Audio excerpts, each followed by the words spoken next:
grande é o meu Deus, cantarei quão grande é o meu Deus, e todos hão de ver quão grande é o meu Deus.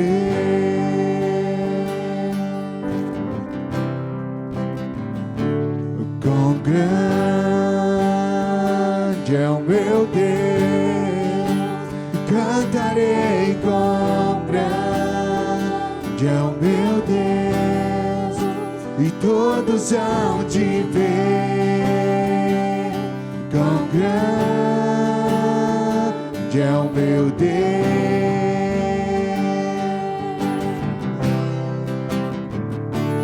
Com esplendor de um rei, em majestade e luz, faz a terra se alegrar, faz a terra se alegrar. E Ele é a própria luz, e as trevas vão fugir, tremer com sua voz, tremer com sua voz. Tão grande é o meu Deus, cantarei quão grande é o meu Deus, e todos hão de ver quão grande é o meu Deus.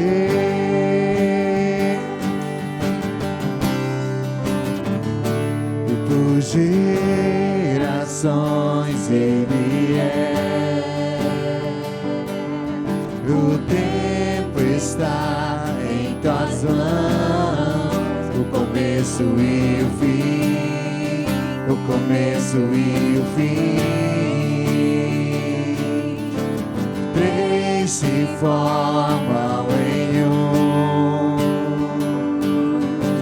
Filho, Espírito e Pai, Cordeiro e Leão, Cordeiro e Leão. Tão grande é o meu Deus, cantarei quão grande é o meu Deus, e todos hão de ver quão grande é o meu Deus.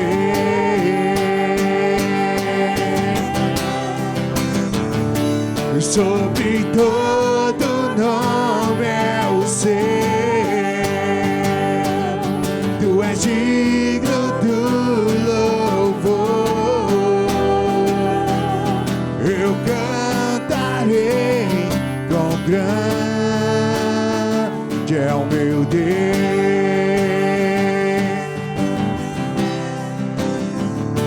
Sobre todo nome é o seu, tu és digno do louvor. Eu cantarei quão grande é o meu Deus,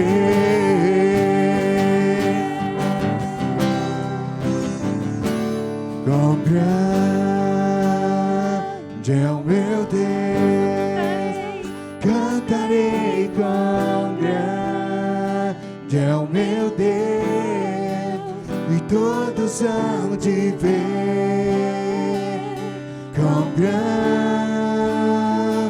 é o meu Deus. Só as vozes, quão grande é meu Deus, bem forte, igreja. Quão grande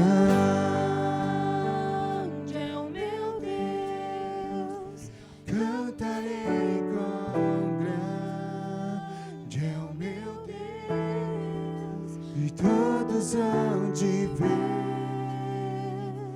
quão grande é o meu Deus.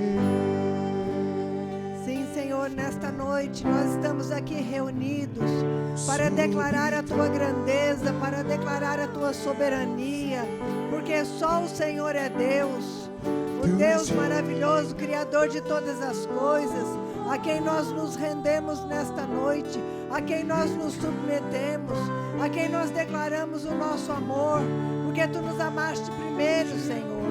Por isso, nesta noite, ó Deus, estamos aqui reunidos, seja aqui no templo ou virtualmente, para prestar um culto ao Senhor, para dizer que só tu és digno de adoração, de louvor, só tu és digno, porque só tu és santo, santo, santo é o Senhor.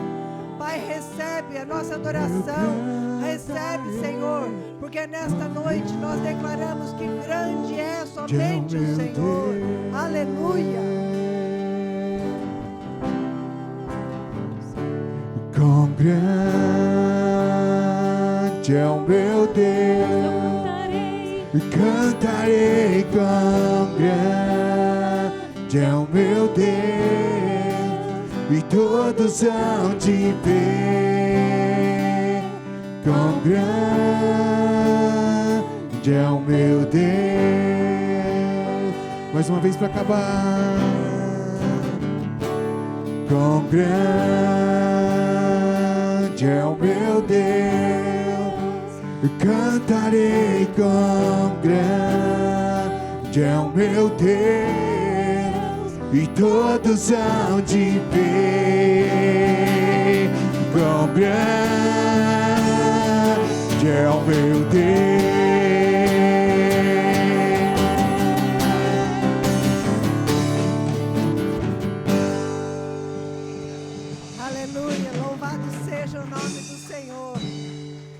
Glória a Deus. Os amados que estão aqui podem se sentar. Eu quero cumprimentar aqueles que estão pela internet, dizer que vocês também são muito bem-vindos a este culto. Quero deixar aqui um oi para todos aqueles que estão nos assistindo. Eu sei que tem algumas pessoas que pediram, pastora, fala um oi. Então, vai aí o meu oi para o Fernando, para a Bia, para o Fernandinho. Eu sei também que outras pessoas estão nos assistindo, como o Edmilson, a Jonirce, tão de longe. Eu sei de outras cidades. Recebam o nosso abraço, recebam o nosso carinho e o nosso muito obrigada por você estar conectado conosco, aqui no mesmo Espírito, unidos por um só Espírito, o Espírito Santo de Deus. Amém? Graças a Deus, porque mais uma vez nós podemos estar reunidos em nome do Senhor Jesus Cristo. Mais uma vez em poucas pessoas, mas unidos no amor de Cristo. Isso é o que faz a diferença para nós como igreja. Esse anseio, esse desejo de estarmos reunidos em comunhão, louvando e adorando o nome do nosso Senhor. Nesta noite, eu quero conversar um pouquinho com você sobre sermos exemplo de igreja. Uma igreja exemplo é uma igreja madura. Temos falado muito sobre isso, eu e pastora Mônica, falando sobre o que é ser igreja, como ser igreja. Porque nessa época em que nós estamos vivendo, desse isolamento social, às vezes nós nos distanciamos e acabamos esquecendo que nós somos a igreja.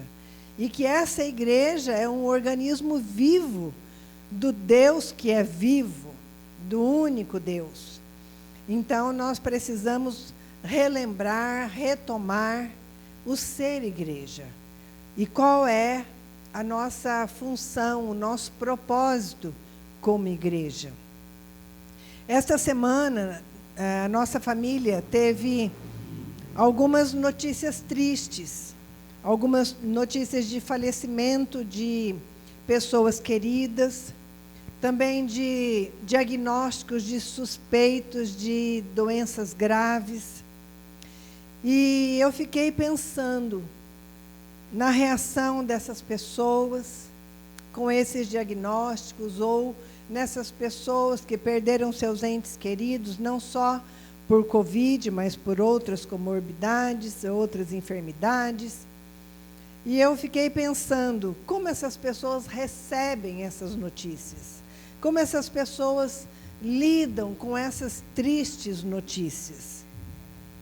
E observando cada uma delas, nós conseguimos perceber que a expectativa que cada uma delas tem do futuro é o que rege o presente de cada uma delas. Os seus pensamentos, as suas ações. Porque depende muito do que você espera para o seu futuro, que você vai reagir no presente.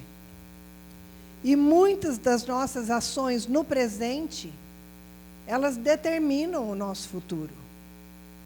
Se o nosso senso de futuro é fraco, nós temos uma vida marcada pela indiferença, pelo tanto faz, que eu já falei sobre isso aqui. Esse tanto faz, que é pior do que a morte. Tanto faz ter culto ou não ter, tanto faz ter igreja ou não ter, tanto faz a água subir ou descer, tanto faz viver ou morrer. Isso é pior do que a morte, a indiferença. E é isso que determina o nosso futuro.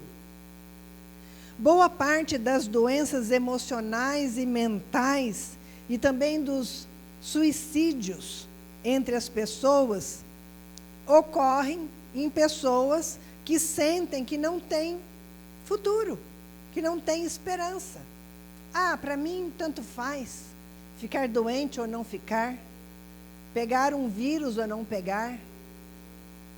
Isso traz doenças emocionais, pensamentos doentios. Mas a fé cristã, ela não pode ser assim. A fé cristã, ela é caracterizada por um forte senso de futuro. Porque nós cremos, e o principal que eu quero falar com você nesta noite é que nós cremos na segunda vinda de Cristo. Nós cremos na volta de Cristo. Então o nosso futuro está pautado em Cristo. A nossa esperança está pautada em Cristo. Ele prometeu que voltaria, e nós cremos e nós aguardamos a sua volta. Portanto, a nossa esperança de futuro, ela se renova. Nós não temos tempo, quando estamos focados no futuro, em Cristo, na esperança que Cristo nos dá, nós não temos tempo para ficar com sentimentos de ansiedade, de desespero, de medo. Nós somos livres para servir e adorar, para corresponder à liberdade que Deus nos dá, para vivermos uma vida de adoração em obediência ao Senhor.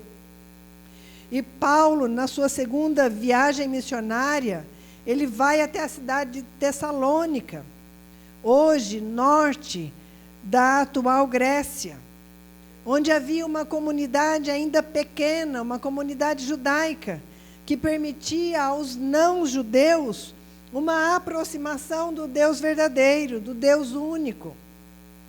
Quando Paulo chega na sinagoga, anunciou então que Jesus era o tão esperado Messias judeu. E muitos foram convencidos pelos argumentos de Paulo.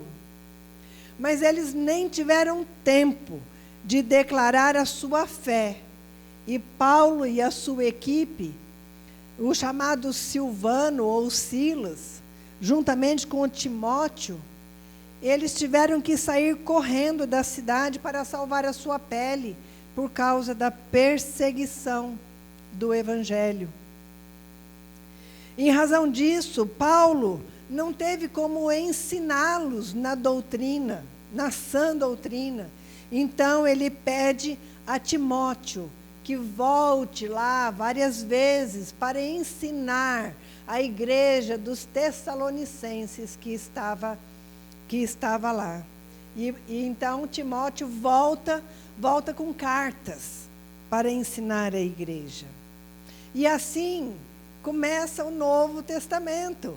O Novo Testamento começa a ser escrito a partir das cartas de Paulo para a igreja de Tessalônica. Alguns dizem que talvez seja a partir das cartas aos Gálatas. Ainda não é certo isso. Essas duas cartas de Paulo aos Tessalonicenses corrigem algumas distorções, algumas opiniões equivocadas, como, por exemplo, um medo paralisante que eles estavam sentindo naquele momento. E então, também para orientar com relação àquele momento de pânico que estavam vivendo, mas também para nos incentivar a continuar a viver alegres e com boa expectativa de futuro daquilo que Deus fará em Jesus. Amém, igreja? Amém. Paulo nos incentivando, nos motivando a vivermos com alegria, com a expectativa do que Deus fará em Jesus, apesar das adversidades, apesar das crises, apesar da pandemia. Abra, por favor, a sua Bíblia na carta de Paulo aos Tessalonicenses, a primeira carta de Paulo aos Tessalonicenses, capítulo 1.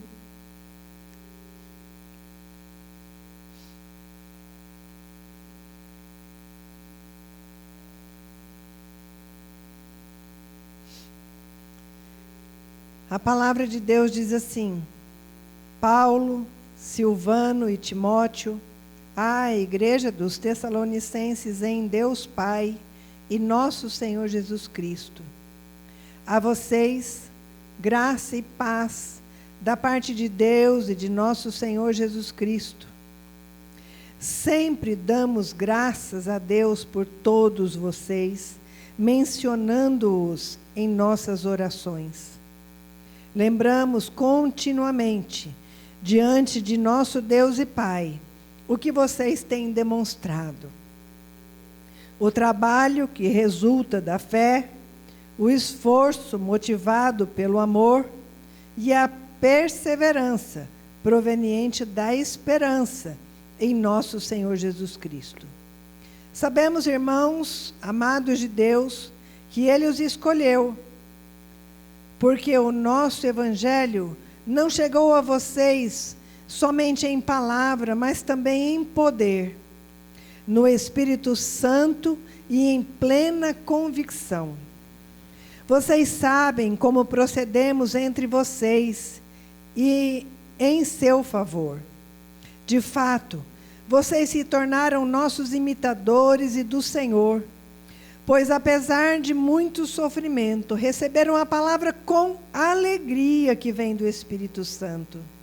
Assim, tornaram-se modelos para todos os crentes que estão na Macedônia e na Acaia.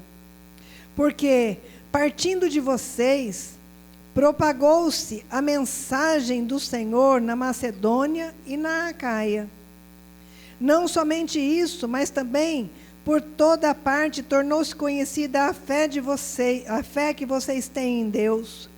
O resultado é que não temos necessidade de dizer mais nada sobre isso, pois eles mesmos relataram de que maneira vocês nos receberam e como se voltaram para Deus, deixando os ídolos, a fim de servirem ao Deus vivo e verdadeiro, e esperar dos céus seu Filho, a quem ressuscitou dos mortos, Jesus, que nos livra da ira que há de vir. Esse princípio, esse início, aqui no primeiro capítulo da primeira carta de Paulo aos Tessalonicenses, nós tiramos assim alguns ensinamentos e algumas características fundamentais que o cristão deve ter, que uma igreja madura precisa ter. Primeiro, ele fala da operosidade da fé, ou, se a tua Bíblia é como a minha, a Nova Versão Internacional, ela fala do trabalho que resulta da fé, ou a operosidade da fé, que também essa palavra no original quer dizer trabalho ativo, governado e energizado pela fé. Quer dizer trabalho pela fé, isso quer dizer uma coisa está ligada à outra. O trabalho está ligado à fé e a fé move ao trabalho. Uma está ligada à outra. As obras são resultado da fé e a fé sem obras é morta. A operosidade da fé é tudo aquilo que um cristão cheio do Espírito Santo faz em todas as esferas da sua vida, não só na igreja. Operosidade da fé é aquilo que o cristão cheio do poder do Espírito Santo, ele age não só na igreja, nas obras da igreja, mas ele age também em casa, com a família, no trabalho, nos estudos. A operosidade da fé que Paulo está falando é de você exercer a sua fé em Cristo Jesus e trabalhar. Porque operosidade da fé nada mais é do que trabalho ativo e árduo. Deus agindo em nós para que nós possamos refletir a glória de Deus. É Deus agindo no cristão, mas também agindo através do cristão. Deus age em mim, age na minha vida, mas também age através de mim, das minhas ações, com o que eu tenho, com as minhas características, como eu sou. Ele me usa da maneira que eu sou, porque é através do poder do Espírito Santo em mim. Fé não é algo racional, mas é a firme dependência de Deus que leva o cristão a agir. Sem fé é impossível agradar a Deus, mas é Ele mesmo que planta a fé no nosso coração. O apóstolo Paulo agradece a Deus pelos Tessalonicenses, porque eles permitiram que a sua fé desse frutos. Não era uma fé que era somente algo espiritual. Não, os Tessalonicenses deram frutos. Eles tiveram fé, eles receberam a palavra, eles creram na palavra, mas a palavra nos garante que eles trabalharam arduamente. Eles não se cansavam de trabalhar, apesar da perseguição, apesar da crise. Essa igreja teve como objetivo alcançar os inalcançados. Fala também do esforço motivado pelo amor, a abnegação do amor. É trabalho exaustivo que leva ao cansaço e ao suor. Isso é a abnegação do amor. É quando, mesmo que eu esteja cansada, mesmo que eu esteja desanimada, mas eu vou porque eu amo, e o amor de Deus em mim me move ao outro.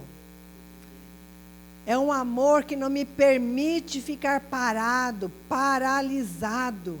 É um amor que me leva até o outro. Paulo considerava o amor dos Tessalonicenses ser o motivo por trás da dedicação e do trabalho deles. O amor cristão é também derramado em nosso coração pelo Espírito. Lá em Gálatas 5:22 diz: mas o fruto do Espírito é amor.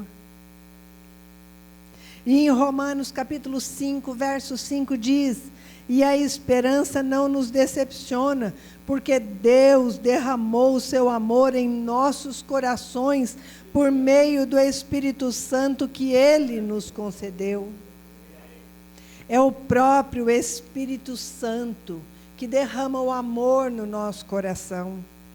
O amor não é sentimentalismo, mas é um sentimento que leva a trabalhar, leva a ação na prática. Amor é visível e ele dá frutos. Irmãos, nós vemos muitas vezes que é muito fácil dar frutos na igreja. Mas eu não posso dar frutos na igreja se eu não dou frutos lá na minha família, no meu contexto familiar. Eu não posso simplesmente chegar no domingo e colocar a minha roupa de ver Deus e ir para a igreja e cantar e louvar e levantar as mãos e dar glória a Deus se dentro da minha casa, dentro da minha família, eu não consigo dar frutos, dar um bom testemunho. E é isso que Paulo está nos orientando através desta carta à igreja dos Tessalonicenses. Mas ele continua dizendo que perseverança proveniente da esperança, ou firmeza da esperança. Ele fala aqui do esforço do amor, ele fala da operosidade da fé, que é o trabalho. Ele fala também da perseverança proveniente dessa esperança. Firmeza da esperança, lá no grego, quer dizer paciência diante das circunstâncias adversas, que se aguarda triunfantemente a vinda do Senhor. Aleluia! Esperança é mais do que desejar algo, é uma expectativa, é do verbo esperançar, é aguardar em ação, crendo que Deus cumprirá todas as suas promessas, e em especial a promessa fundamental, que é a volta do Senhor Jesus Cristo. E conforme diz ali na palavra, no versículo 10, quando ele fala de esperar dos céus seu Filho Jesus, que nos livra da ira vindoura, da ira divina. Mas, voltando um pouquinho ali no versículo 4, ali está uma prova irrefutável daquele povo escolhido de Deus. A vida deles provava a eleição deles. A vida deles provava que agora sim, convertidos ao Senhor, ao Deus único e verdadeiro, eles estavam dando provas desta conversão. A eleição estimula a obediência. Quando você tem certeza de que você é salvo em Jesus Cristo, você tem prazer em obedecer a palavra do Senhor, você tem prazer em obedecer os seus mandamentos, você tem prazer em trabalhar arduamente pelo Senhor e pelo Evangelho. O Evangelho chega em Tessalônica em palavra, mas também chega em poder do Espírito Santo. E quando ele fala aqui que chega em poder do Espírito Santo, a palavra usada aqui é dínamos. Dínamos é dinamite. Uma dinamite, o poder do Evangelho, como dinamite para destruir a idolatria do povo, aos deuses, aos ídolos. E o Evangelho trouxe a salvação para os Tessalonicenses, porque pregação é poder do Espírito Santo de Deus. A palavra pregada é poder do Espírito Santo. É o poder do Espírito Santo para agir conforme nós abrimos a nossa boca e nós pregamos a palavra de Deus, ou mesmo quando pregamos a palavra de Deus em ações, em atitudes, nós estamos levando poder do Espírito Santo de Deus. O Evangelho chegou com convicção.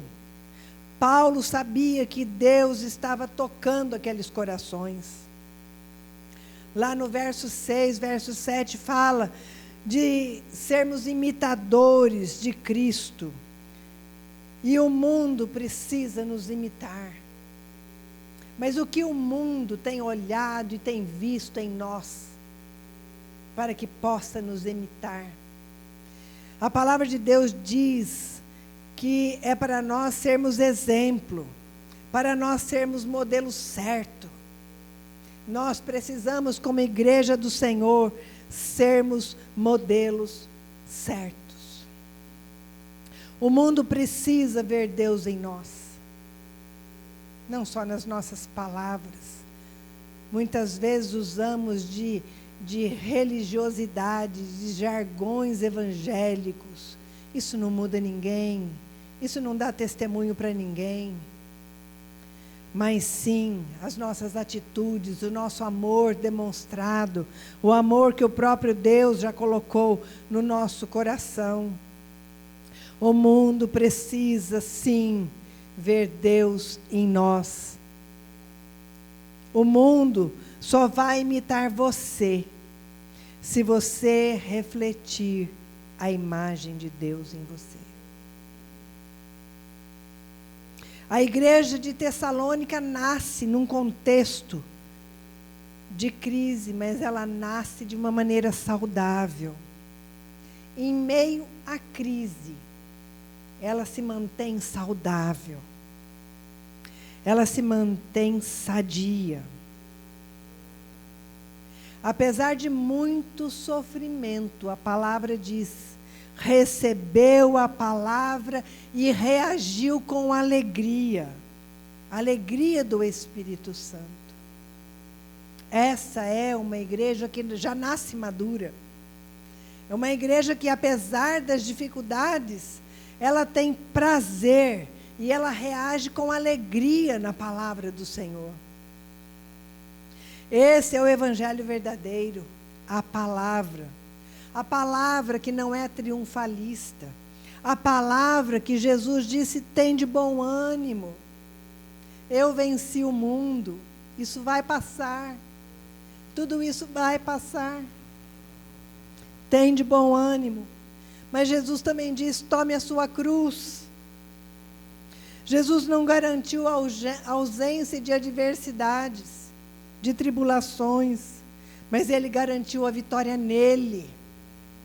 Assim como a igreja de Tessalônica, nós seremos uma igreja imitada pelos outros, imitada pelo mundo, quando nós formos espiritualmente saudáveis.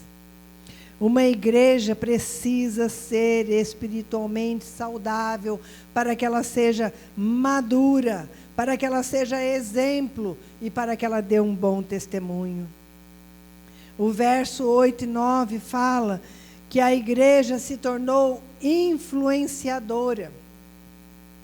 E essa tem sido a minha oração, para que nós, como igreja, que nós somos templo do Espírito Santo de Deus, nessa época onde nós quase não podemos vir à igreja, poucos podem estar aqui, que sejamos influenciadores, porque nós somos a igreja de Cristo, por onde nós formos. A palavra de Deus diz aqui no verso 8 e 9, que a igreja se tornou influenciadora, ela propagou-se, ela repercutiu, ela ecoou, ela reverberou para outros, como sendo a voz de Deus, levando a mensagem do Deus único. Os tessalonicenses se converteram a Deus para servir a Deus, para ser bênção para outros. O verso 10, e eu já vou encerrar. O verso 10 fala da expectativa gloriosa. Deus traz a esperança. aguardar do céu, esperar feliz, com paciência, mas com confiança e com fé. O apóstolo Paulo sabia que os sofrimentos que passamos durante a nossa vida não podem ser comparados de modo nenhum com a glória que nos será revelada no futuro. Nós não podemos nos esquecer disso, que apesar das crises, que apesar das dificuldades, que apesar das pandemias, a glória que nos será revelada no futuro, é isso que nós esperamos, é isso que nós esperançamos. Enquanto esperamos, vamos agindo. Enquanto esperamos, vamos trabalhando para o Senhor. Quando os fiéis, então, serão recompensados e participarão da glória com Jesus Cristo. Portanto, irmãos, vivamos de maneira digna do Evangelho, praticando a fé, praticando o amor, praticando a esperança em Cristo. Deixe Jesus ser refletido através de você. Seja a imagem de Deus. Ele nos criou a sua imagem e semelhança para nós refletirmos a sua glória. Que assim seja, para a glória do nome do nosso Senhor Jesus. Nós vamos cantar, depois nós vamos orar.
Que amor é esse, graça incalculável.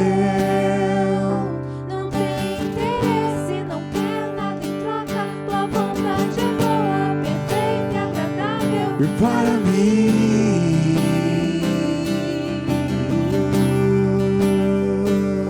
para mim,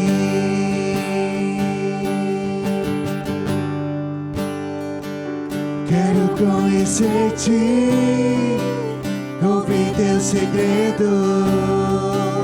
Não importa o preço, eu me lanço inteiro. Seguir os teus traços, existe um espaço. E para mim,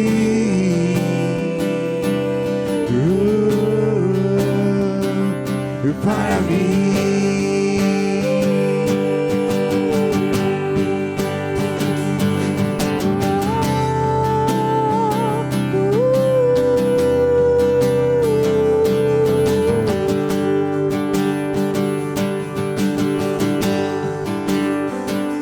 Tu me dás a paz que excede todo entendimento humano. E quando eu planejo, me mostras que é bem melhor o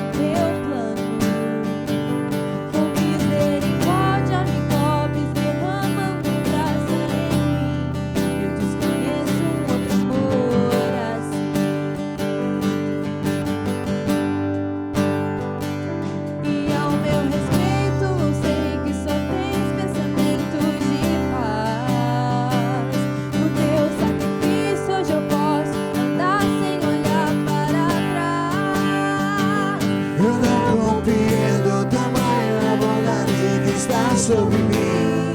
Eu desconheço um amor Assim, que amor é esse? Graça incalculável.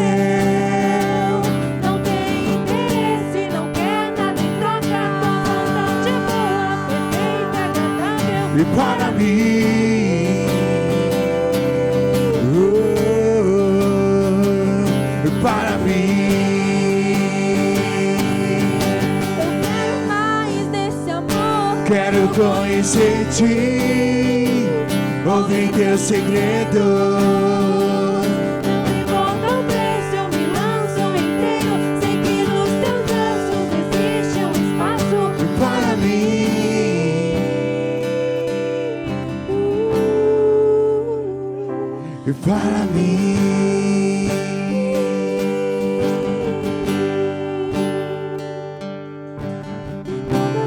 ocupar teu lugar em mim. E ninguém pode ocupar meu lugar em ti. E nada vai ocupar teu lugar em mim. Eu desconheço um outro amor assim.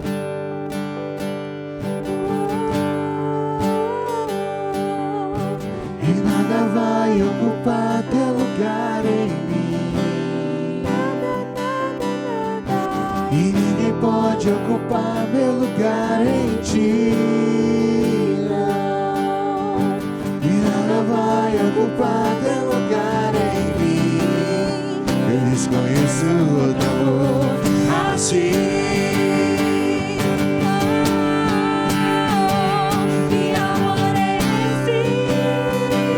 Graça incalculável. Não tem interesse, não quer nada em troca. Tua vontade é boa, perfeita, agradável. E para mim, para mim,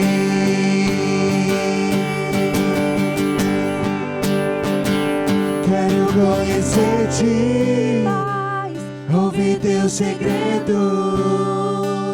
não importa o preço, eu me lanço inteiro. Seguir nos teus braços existe um espaço. Para mim,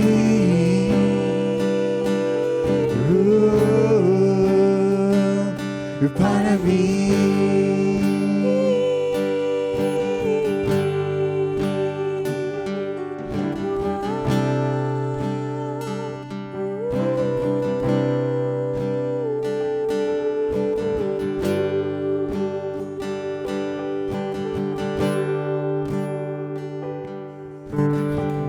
Sim, Senhor, nós queremos te conhecer a cada dia mais. Mas nós precisamos da tua ajuda, nós precisamos da ajuda do teu Espírito Santo em nós, para que possa também, Senhor, para que a tua igreja possa ser exemplo, possa ser espiritualmente saudável, para que possa ser verdadeiramente madura, expressando o teu amor, Senhor, expressando o teu amor com esperança de um futuro triunfantemente glorioso da tua volta. Deus, em nome de Jesus, ajuda-nos pelo poder do teu Espírito Santo a sermos a tua boca, a sermos boca do Senhor por onde nós formos. Ajuda-nos, ó Deus, a sermos, que as nossas mãos sejam as mãos do Senhor, para abençoar, para acolher, para estender ao necessitado.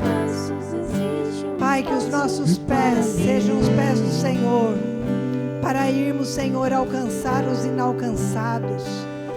Em nome de Jesus, Pai, que o nosso coração bata de acordo com o teu coração, Senhor, para que possamos verdadeiramente amar o Senhor sobre todas as coisas, mas também amar o nosso próximo, nos compadecer do próximo, Pai.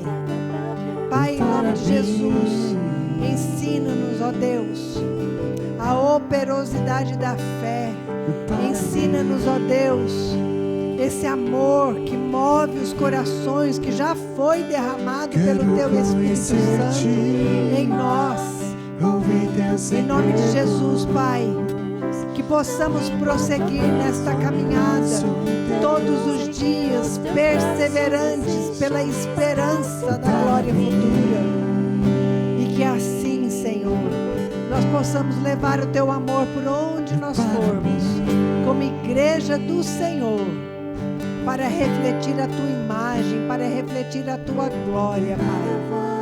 Que assim o Senhor nos ajude, em nome de Jesus. Amém. E ninguém pode ocupar meu lugar em Ti, não. E nada vai ocupar Teu lugar em mim.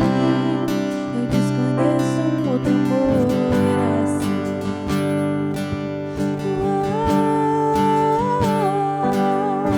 E nada vai ocupar teu lugar em mim. E ninguém pode ocupar meu lugar em ti. Não. E nada vai ocupar teu lugar em mim. Eu desconheço outro amor assim.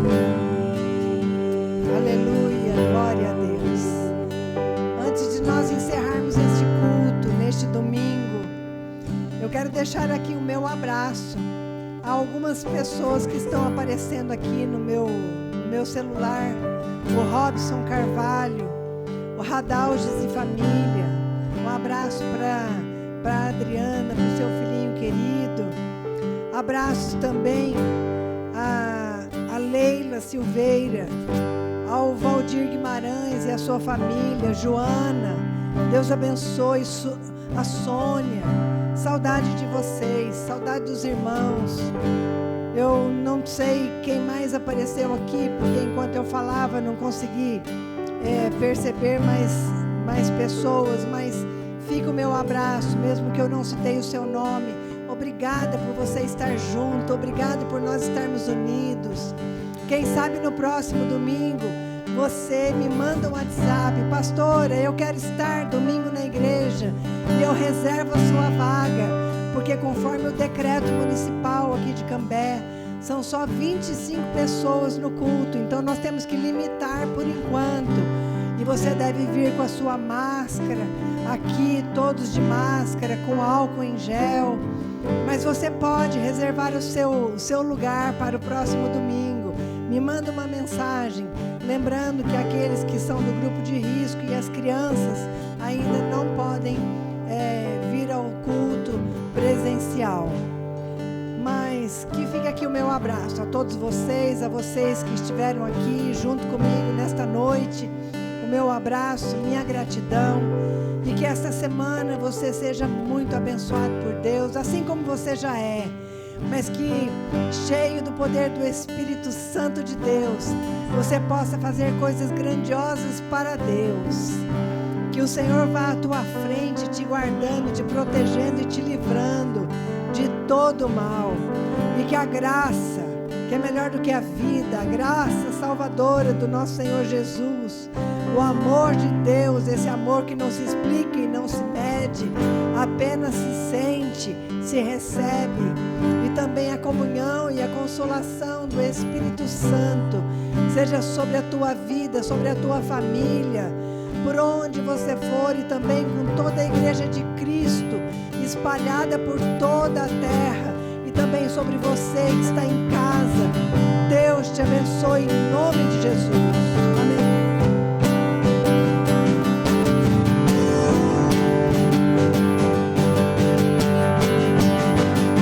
Que amor é esse, assim incalculável? Não tem interesse, não quer nada em troca. Com vontade é boa, perfeita e agradável. E para mim,